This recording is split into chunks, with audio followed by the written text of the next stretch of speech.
Hi, my name is Barrie Crampton. Today I'm going to show you around our Mercedes C-Class estate. Then I'll take you for riding it, but first I'll tell you a little bit more about it. It's a 2.1 C220 CDI AMG Sport Plus G-Tronic, 2013 on a 63 plate, fantastic condition and very low miles. It's done 25,685 miles at the moment.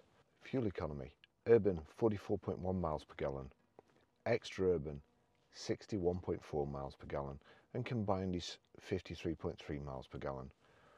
Has a top speed of 136 miles per hour out of a 4-cylinder 168 brake horsepower 16 valve engine.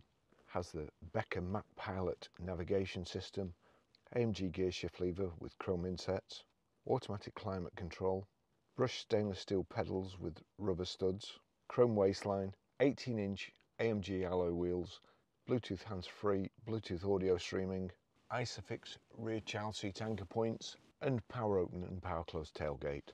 So the service history.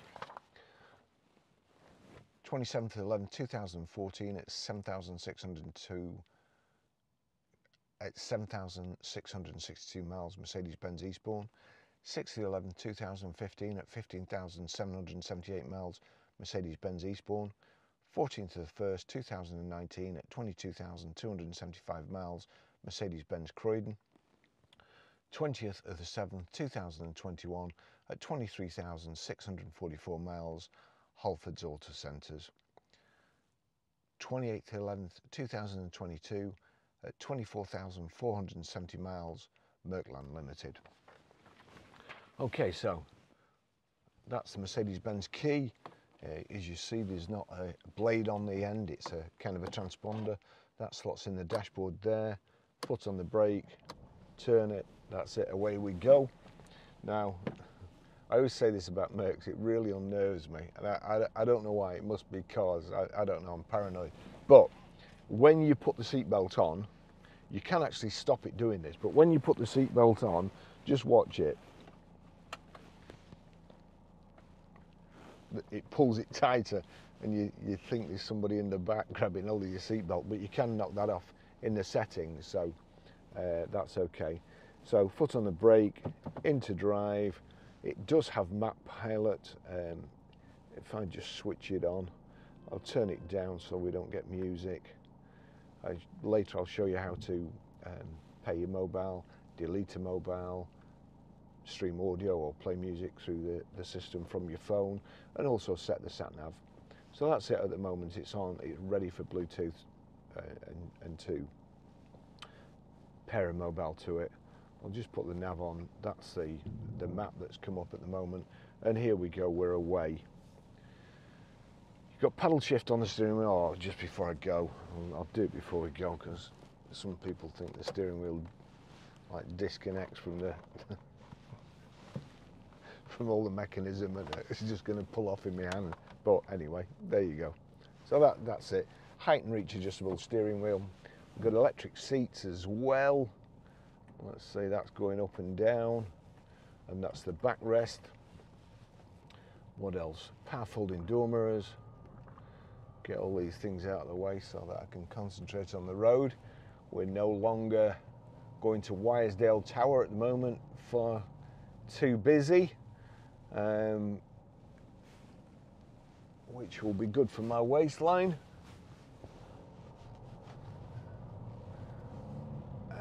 But I went back via Numskull roundabout the other day, and honestly I'm really not sure whether it's a good idea. It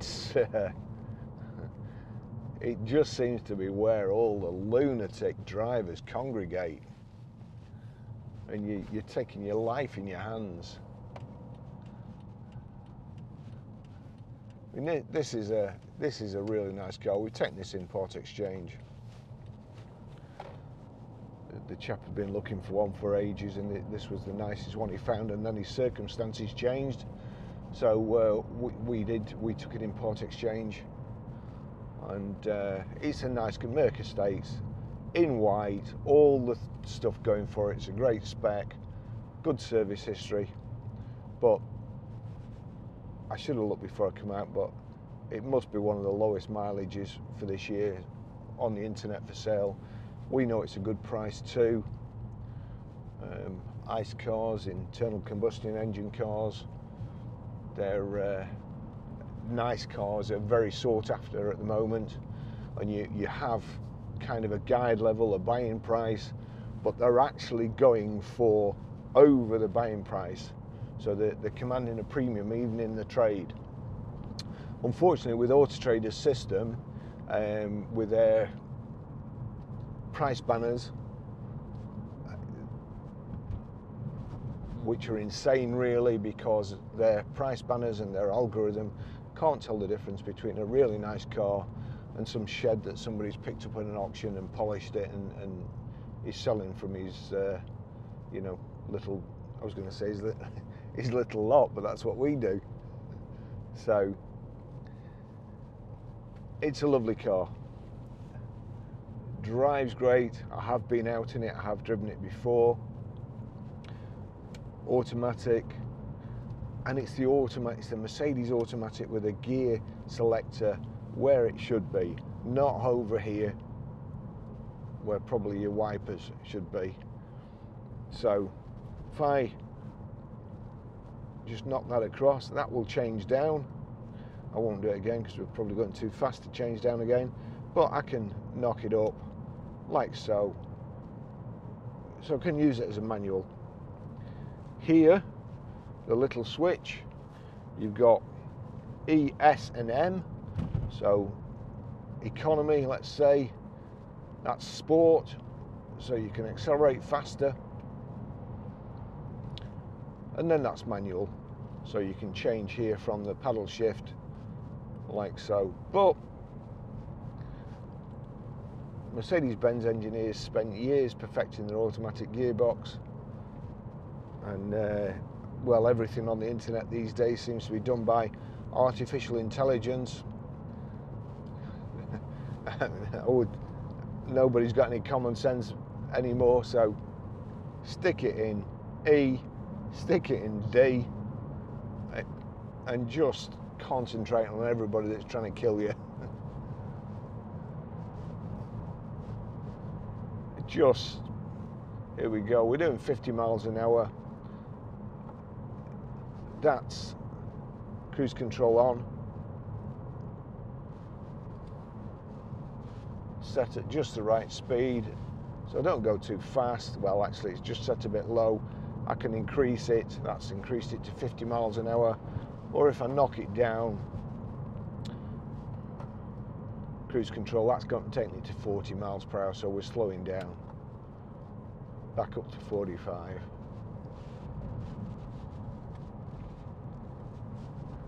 Reasonable display, and it's all you need, to be honest.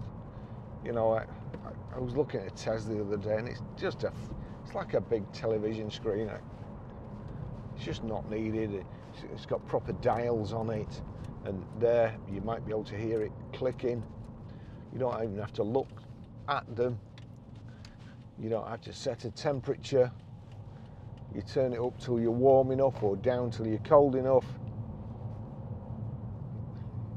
You don't need to set it to 22.5. If you start shivering, you're too cold, and if you're sweating, you're too hot. Just adjust it like that.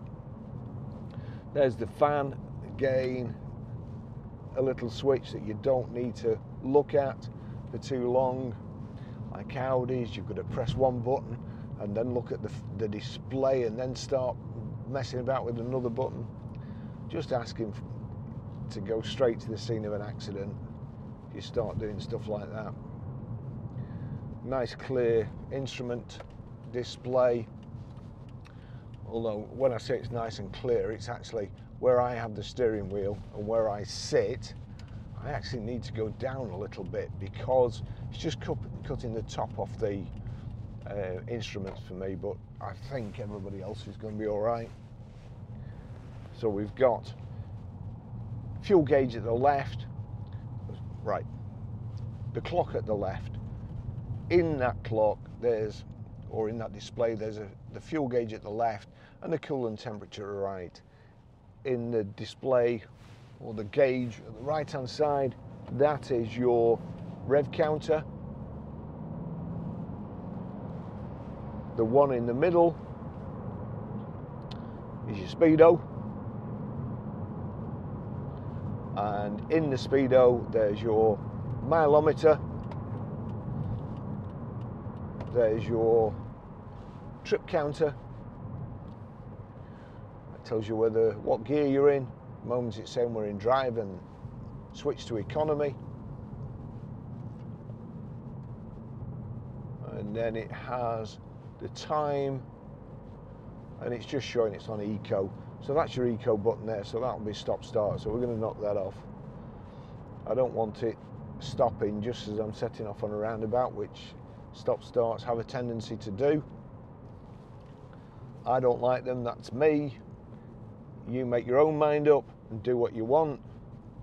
If you want to get killed on a roundabout trying to pull out and your car stops, that's up to you. Mate, I want to live to fight another day. So anyway, there we go. Here, see that? That is your, there you go. We'll just do it onto something like this, that we can move from the rotary control.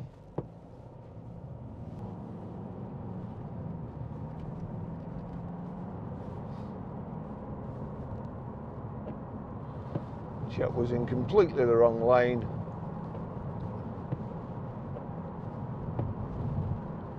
And I'm thinking that we need new wiper blade on the driver's side.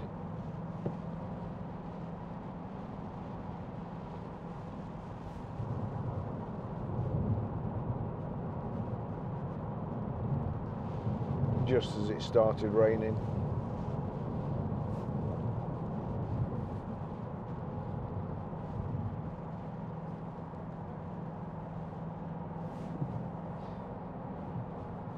Got a big lorry on the back here.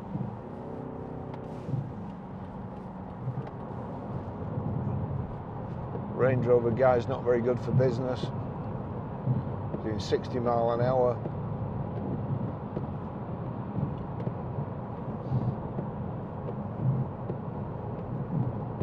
Wiper's got a bit better, but needs a new blade on. Just make sure when you come to buy it, or before you come to buy it, you remind us. We'll get that done. If there's one thing I can't stand, oh God, look at the traffic. Yeah, if there's one thing I can't stand, it's Duff wiper blades. Duff tyres and Duff wiper blades. Seats are nice and comfortable.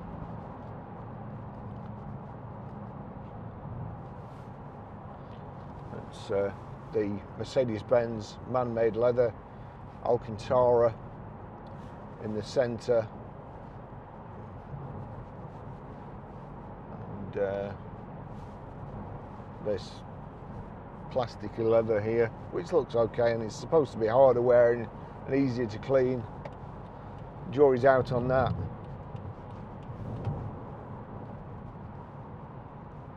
I'm not going to lie to you.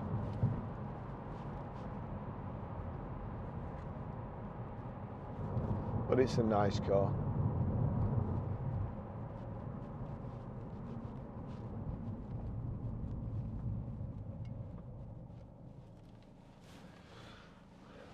Front and rear parking sensors, power open, power close tailgate, your electric window switches are here, your global lock-ins there, your boot release there, everything to hand.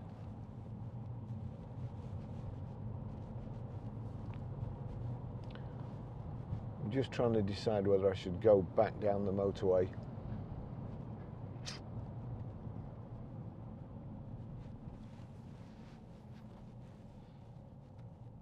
Or go through town. There's a Range Rover garage. They had a terrible fire there not very long ago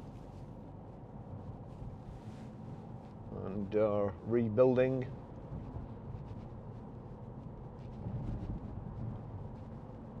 Nobody was hurt, but except somebody's wallet. I think there's something like £16 million worth of damage.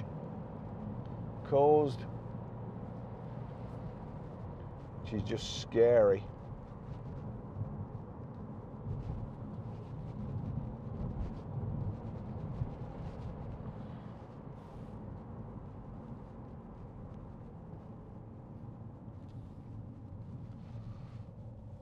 All those electric vehicles there.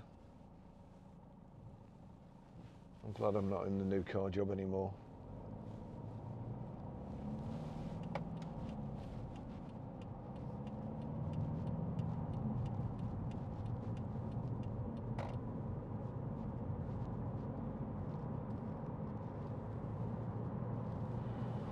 So back to the rotary control here, audio, telephone. If you click onto audio, then you click upwards till you've highlighted audio. You'll see there's a little arrow at the side. If you click on there, you can then select what you want to play through: auxiliary, Bluetooth, USB storage, disc or radio. So that's easy enough to do.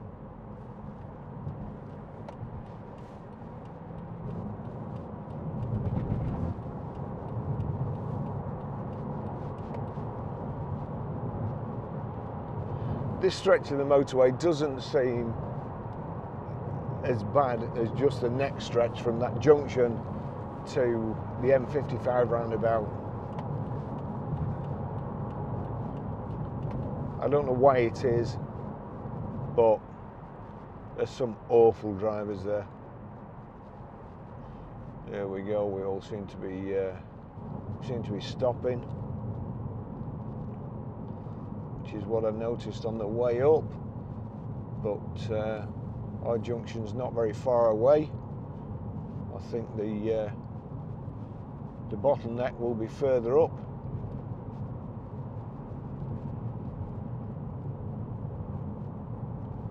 M6 junction 22 to 20, 30 minutes delay. And unsurprisingly, that's about 30 minutes from here. So I think they've called that right. Looking back at the car,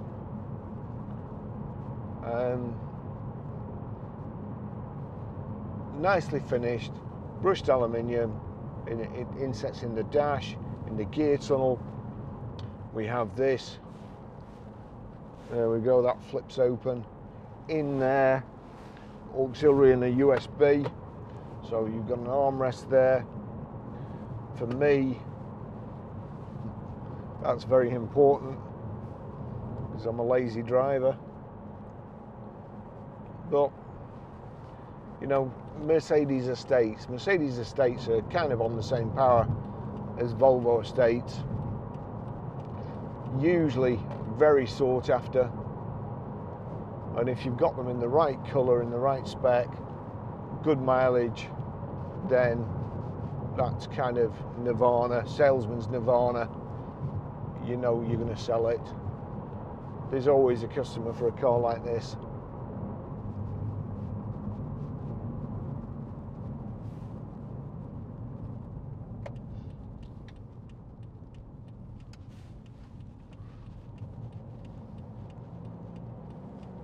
We'll just get to 50 again and plonk the cruise control on. So that's nice and easy, straight on. We're going off at the right here.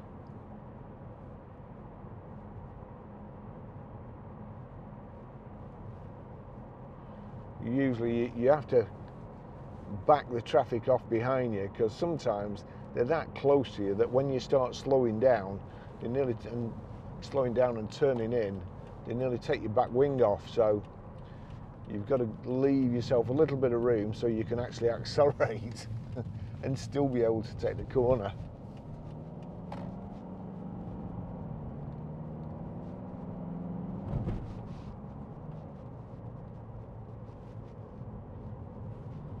It seems to be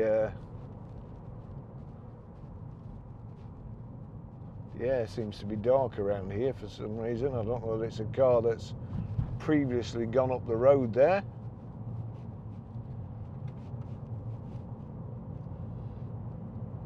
Can't smell anything.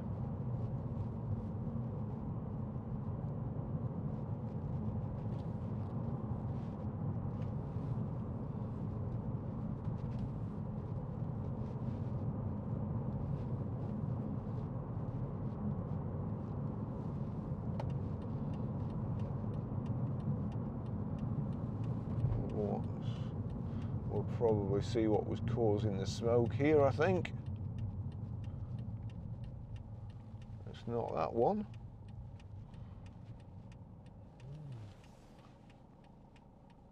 Nope, not that one either. Oh, it could be that one. Yeah, now he's put his foot down. He's cooking something.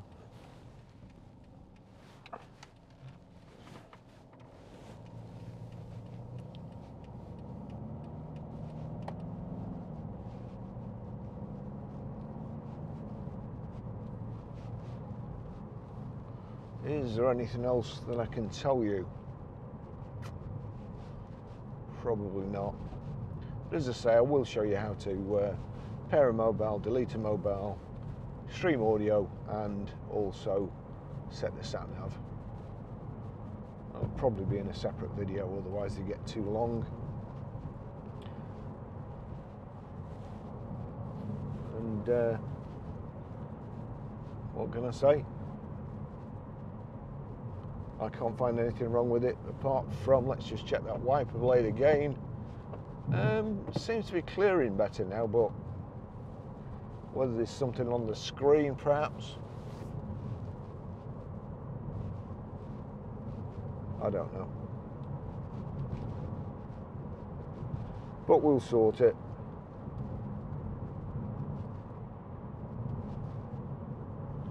Oh.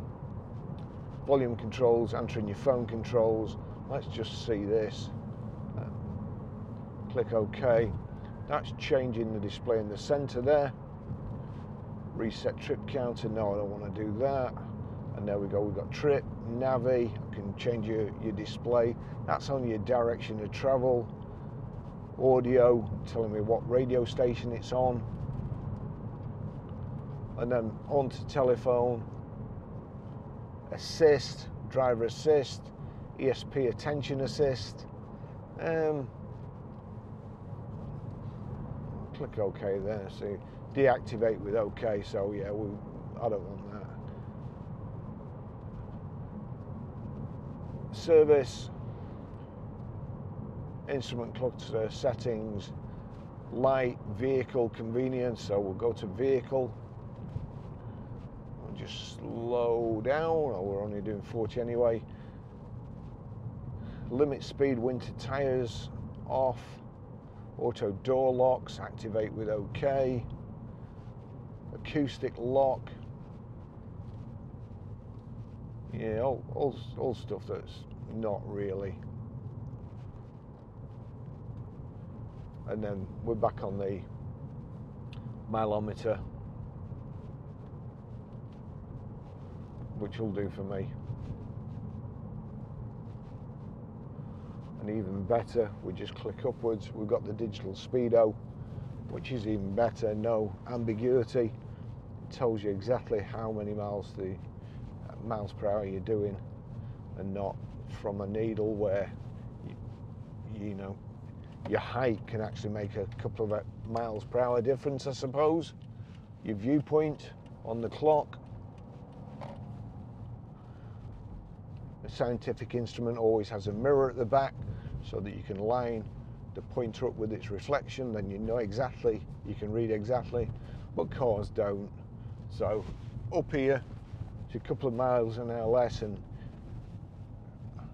I wonder if that's a fact. I wonder if small people, oh no, it wouldn't be small people, would it? Because they'd be thinking they're doing more. So I wonder if taller people get done for speeding more. If anybody knows, leave a comment.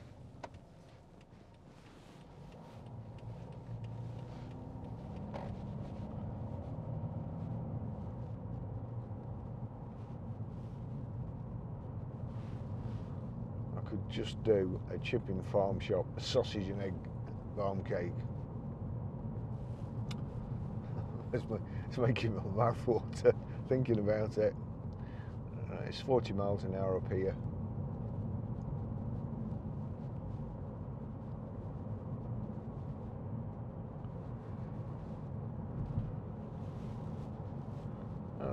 It's a great car. Let's see if we've got anything in there. Oh, there's a 40p in there. Must have belonged to the previous owner, or perhaps John's been out in it.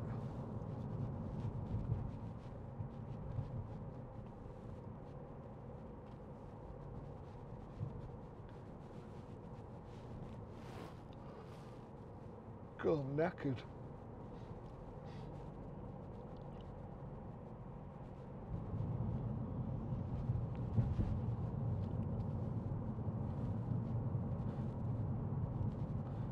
There's a possibility I've got man flu as well, so my voice sounds a bit funny.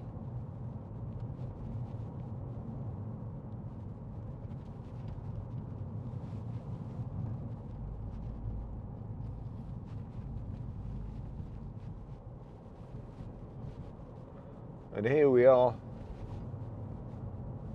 back at the garage,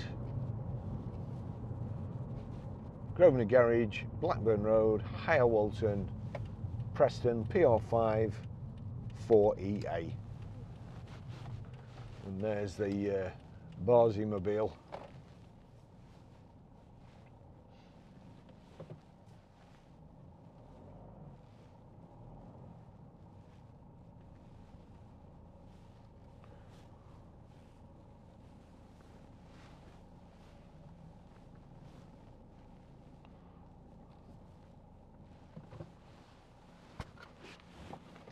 Thanks for watching. I'll see you in the next video. Bye bye.